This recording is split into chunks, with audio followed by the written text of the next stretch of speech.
At the Sports History Network, we're proud to introduce you to a new sponsor for our podcasts. It's Home Field Apparel, your premium collegiate apparel brand right out of Indianapolis. They've got incredibly comfortable t-shirts, plus they're officially licensed with vintage college designs. They have over 150 plus colleges available now and always adding more. Homefield digs through the archives and history of your school to find unique logos, mascots, and moments to make thoughtful designs for your school. When you shop today, new customers can get a 15% discount off their first purchase using the promo code SPORTSHISTORY at checkout. You can learn more at homefieldapparel.com. This podcast is part of the Sports History Network, your headquarters for the yesteryear of your favorite sport. You can learn more at sportshistorynetwork.com. Hello, sports fans, and welcome to another edition of Yesterday's Sports on the Sports History Network. Before we begin today's podcast, I wanted to mention our newest sponsor, Home Field Apparel. They offer premium collegiate apparel with vintage college designs. They have over 150 colleges available, and they will be adding even more. Home Field digs through the archives and history of your school to find unique logos, mascots, and moments to make thoughtful designs for your school. Since I live in upstate New York, I thought it appropriate to support the Syracuse Orangemen. The one I have is a lightweight gray t-shirt with a logo of an angry-looking goat wearing a banner that reads "Go Orange." Why a goat, you ask? Well, Vita the goat made appearances during Syracuse football games at Archbold Stadium in the 1920s, dressed with signage. It's very old school, and I'm kind of an old school guy, so it's appropriate for me. The shirt is very comfortable and lightweight, which is perfect for those hot summer days. And the logo and lettering isn't that cheap iron-on stuff that starts peeling off after wearing it a few times. New customers get 15% off of their first purchase. Just type in Sports History when you check out. Go to homefieldapparel.com. That's homefieldapparel.com. Now for today's podcast.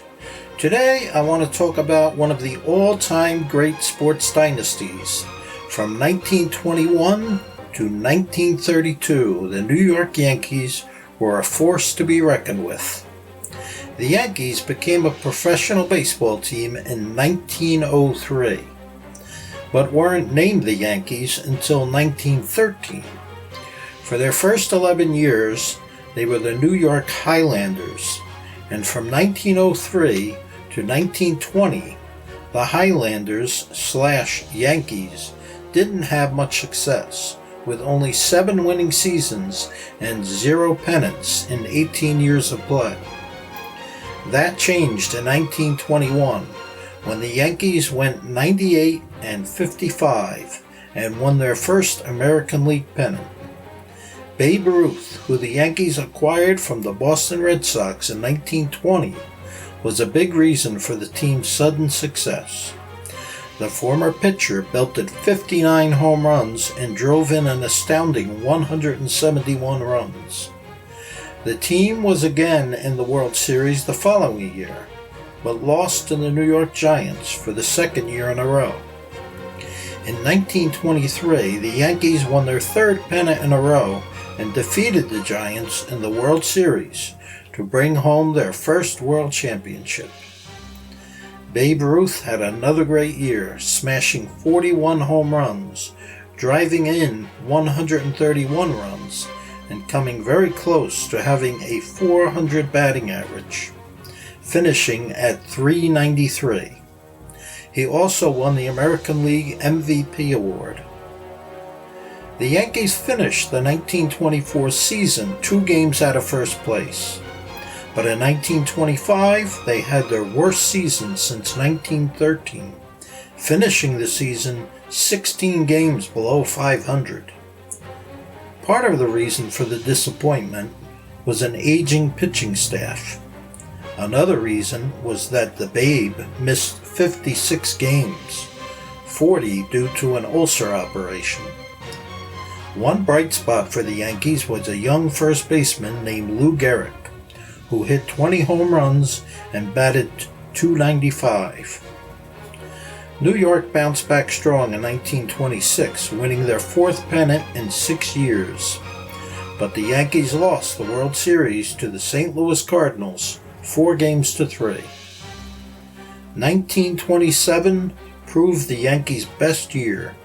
The team put together one of the best seasons in Major League Baseball history, winning 114 games, including a 4-game sweep of the Pittsburgh Pirates in the World Series. New York lost only 44 games that year. Their .722 winning percentage remains one of the best ever. History-wise, the Yankees were the first team in Major League Baseball history to reach triple figures in doubles, triples, and home runs. Ruth led the team with 60 home runs, followed by Gehrig's 47. 6 players had a batting average of over 300, with Gehrig's .373 leading the way. 4 players had over 100 RBIs. Gehrig had 175, Ruth 164, Bob Musial 103, and Tony Lazzari had 102. Gehrig won the American League MVP. The Yankees' pitching staff was every bit as good as their hitting. Waite Hoyt went 22-7 with a 2.63 ERA, while Will Moore went 19-7 with a 2.28 ERA. Urban Shocker went 18-6 with a 2.84 ERA, and Herb Pennock went 19-2 with a 3.0 ERA.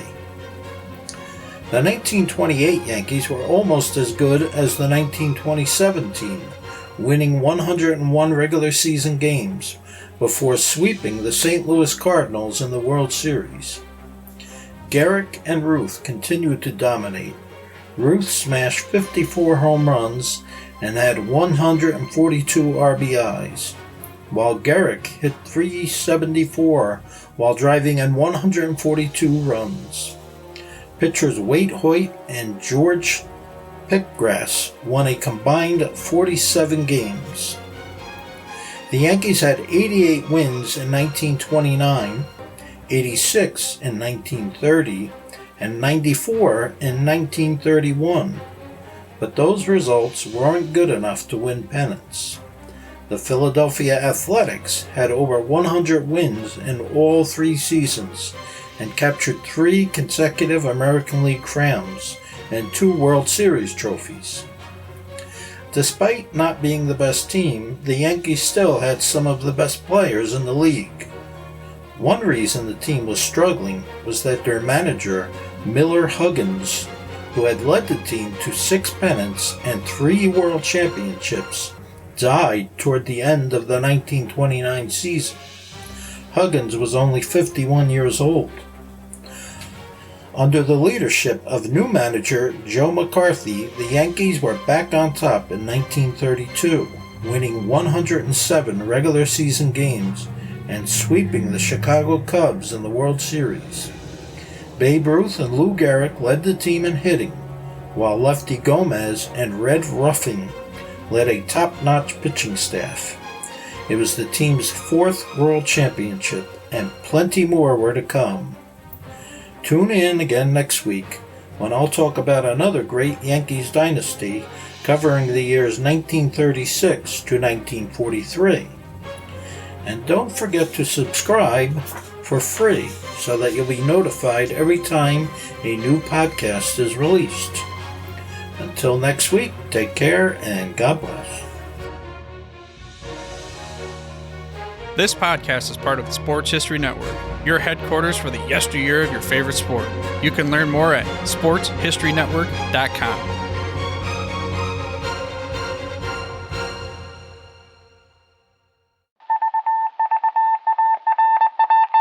It was just another ordinary day in the offices of the Pittsburgh Guardian newspaper circa 1924.